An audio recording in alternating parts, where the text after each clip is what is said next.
Hey, salut à toi, bienvenue dans cette nouvelle vidéo. Dans cette vidéo, ça va être un peu plus concret que d'habitude, un peu moins motivation ni rien, je faisais un peu plus ça au début de la chaîne, mais je pense que ça vous plaît.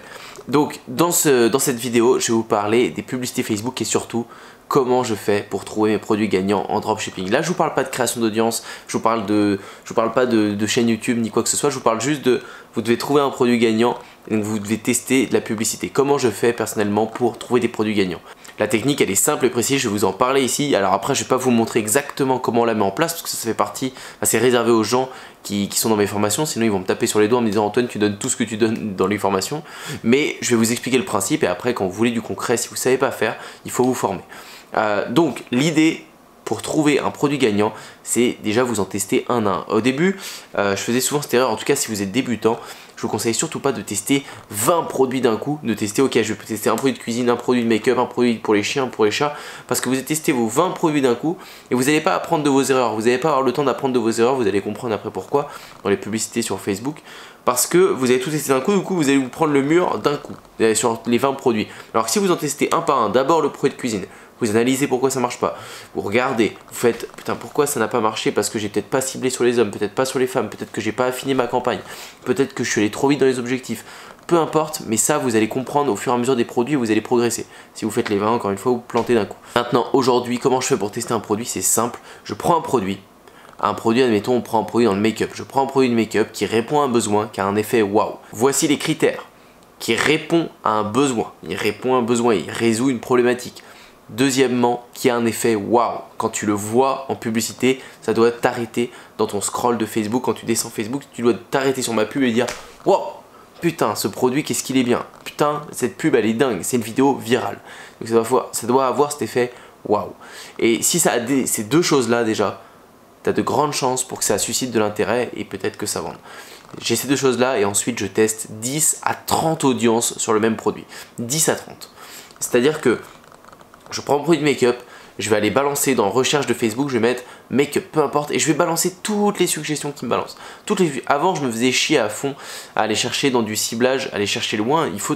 C'est mieux si vous le faites, mais c'est pas forcément obligatoire et maintenant je le fais même plus. C'est-à-dire que j'allais chercher dans le make-up les chaînes YouTube de beauté, Enjoy Phoenix, etc. J'allais voir tous les magazines de make-up, j'allais voir tous les sites de make-up, etc. Je me faisais chier, je mettais ces audiences une à une. Au final, je mets make-up dans Facebook et je reprends toutes les suggestions, j'en prends 15 à 30. Et si dans ces audiences de 15 à 30, il n'y en a aucune qui marche, basta, je change de produit. Ne vous attachez jamais au produit. Et important, tester une audience à la fois.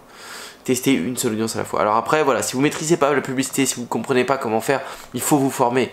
Vous allez gagner du temps. Formez-vous, que ce soit avec moi ou avec un autre, formez-vous. Parce que vous allez gagner énormément de temps et sinon vous allez perdre toute votre énergie à essayer de trifouiller là-dedans alors que c'est un peu barbare au début quand on ne connaît pas. Je répète une dernière fois, un effet waouh et un produit qui répond à un problème. Je le teste sur 15 à 30 audiences. Si vous testez que 3 audiences, vous laissez votre test qui repose sur de la chance.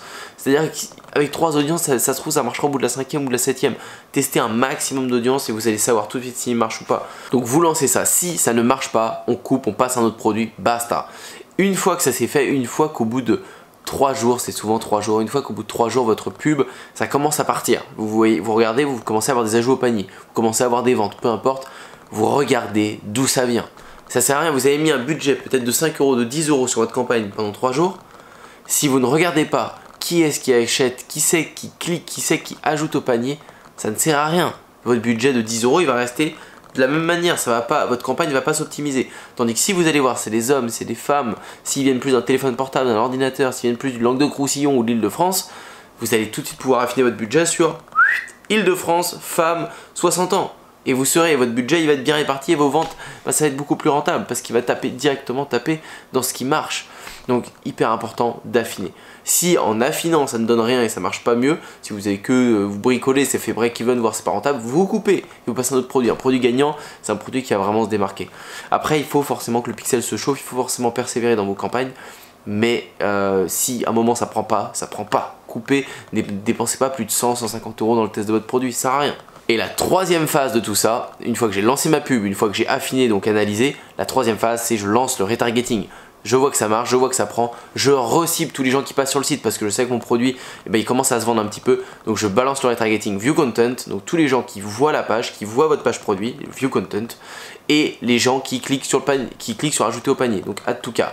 Un reciblage pour les view content, un reciblage sur les add to cart. Et ces deux choses là, je les lance en même temps, ça recible avec des messages différents. Je vous ai déjà dit de faire du retargeting par étape, du retargeting, donc le reciblage par étape, c'est-à-dire par les view content, par les add to cart avec des messages différents. La personne qui a cliqué sur ajouter au panier, elle est plus qualifiée que la personne qui a juste vu la page. Donc le message doit être adapté. Donc voilà pour les 3 étapes, voilà comment je fais pour trouver des produits gagnants et ainsi de suite. Vous devez tester. Là, si vous voulez pas créer d'audience, si vous voulez pas faire une chaîne YouTube, si vous voulez pas créer une communauté ou n'importe quoi, vous voulez juste faire du pur dropshipping en testant des produits jusqu'à ce que ça marche, il n'y a pas 36 000 solutions. Maîtrisez Facebook, donc formez-vous sur n'importe quelle formation pour maîtriser Facebook. Une fois que vous maîtrisez Facebook, vous vous acharnez à tester vos produits dans votre coin. Vous testez un maximum de produits et une fois que ça prend, et ben vous le poussez. Après vous le déclinez en boutique monoproduit, vous pouvez directement partir sur une boutique monoproduit, c'est encore mieux, ou une boutique de niche, peu importe, ou alors si vous voulez faire pas vous emmerder et tester un maximum de produits, faites du généraliste, vous testez plein de produits sur votre généraliste. Moi personnellement je démarre en niche ou en monoproduit dès maintenant, mais vous pouvez démarrer en généraliste. Le tout c'est qu'après, dès que vous sentez que votre produit part, déclinez-le dans sa meilleure version, souvent en monoproduit, super beau, un shop super professionnel. Voilà, j'espère que ce guide un peu sur la publicité Facebook, sur comment je trouve mes produits gagnants, vous aura éclairci, vous aura aidé. Si vous saviez déjà tout, et ben tant mieux, passez à l'action et vous allez trouver des produits gagnants. Si vous ne saviez pas, allez mettre ça en place. Je vous dis à bientôt pour une prochaine. Ciao!